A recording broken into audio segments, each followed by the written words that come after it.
بسم الله الرحمن الرحيم.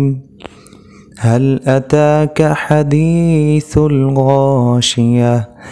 وجوه يومئذ خاشعة عاملة ناصبة تصلى نارا حامية تسقى من عين آنية ليس لهم طعام إلا من ضريع لا يسمن ولا يغني من جوع وجوه يومئذ ناعمة لسعيها راضية في جنة عالية لا تسمع فيها لاغية فيها عين جارية فيها سرر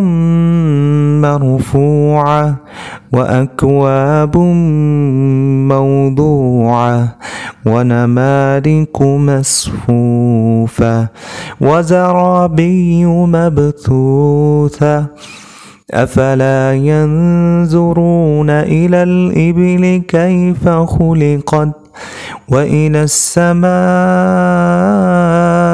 كيف رفعت وإلى الجبال كيف نصبت وإلى الأرض كيف سطحت فذكر إنما أنت مذكر لست عليهم بمسيطر إلا من تولى وكفر فيعذبه الله العذاب الأكبر إن إلينا إيابهم ثم إن علينا حسابهم.